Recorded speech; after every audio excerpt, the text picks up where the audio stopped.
Projekti riciklimi u prezantua sot nga nxënësit e klasës së 7 të shkollës jo publike Nënshkruesi Pavarësisë në Biseva. Nxënësit me anë të këtij projekti tregojnë rëndësinë e riciklimit, që është një nga mënyrat më të mira për të mbrojtur mjedisin nga mbeturinat e botës moderne ku jetojmë. Mbeturinat krijojnë kërcënime ekologjike, të cilat ndikojnë edhe në shëndetin e jetesës, komunitetit, familjeve dhe individëve. Prandaj është e nevojshme mbledhja, ripërpunimi dhe përdorimi i tyre. Një botë moderne, zhvillimi teknologjik, industrial, ose përfitime të mëdha për shoqërinë, një nga sfidat më të mëdha që ne përballemi është shkruajtja e mjedisit. Riciklimi është një nga mënyrat më të mira për të mbrojtur mjedisin. Çdo ditë ne krijojmë shumë mbeturina, edhe nëse nuk e menaxhojmë ato si duhet, ato ndosin natyrën. Përmes riciklimit ne mund të përdorojmë materiale si letra, metale dhe plastika, duke kushtuar burime natyrore dhe energjike. Ky projekt që ne kemi përgatitur do të shpjegojë se pse riciklimi është e rëndësishëm dhe si mund të ndihmojë secilin për ne. Në rëndën e gjuhës shqipe, ne kemi përgatitur një fjalorë me temën riciklimit. Fjalët e këtë fjalorë janë të vendosura në rend alfabetik. Ja ku është shpjegimi i disa prej tyre. Amballazh është mbështjellësi i produkteve që shpesh riciklohen.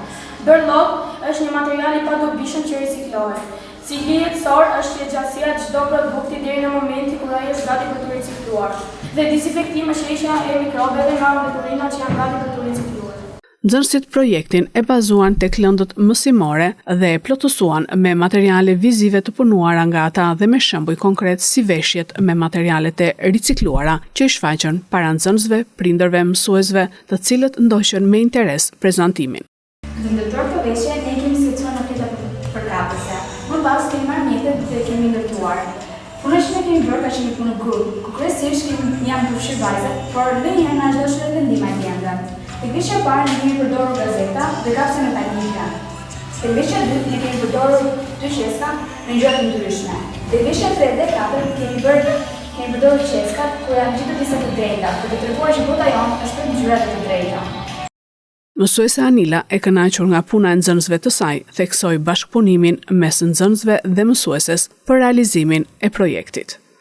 Doja të thoja faleminderit për vëmendjen dhe që ndoqët këtë projekt. Mbasi ishte pak i shkurtër në kohë, por puna që ne kemi bërë dhe gjitha gjërat që kemi paraqitur këtu ka qenë produkti dhe qëllimi i këtij projekti.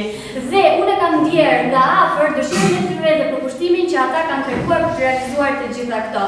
Ne kemi pasur një vit, siç e tha edhe Esteri, që mbase ka pasur plot sfida, por ka pasur edhe shumë momente të bukura, edhe ky projekt ishte dëshmi e punës tonë. Në arritje akoma edhe më shumë si grup.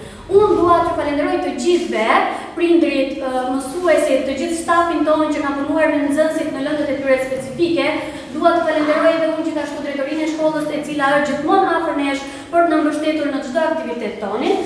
Dua t'ju uroj si fund viti shkollor pushime të këndshme dhe suksese në vitin e ri shkollor.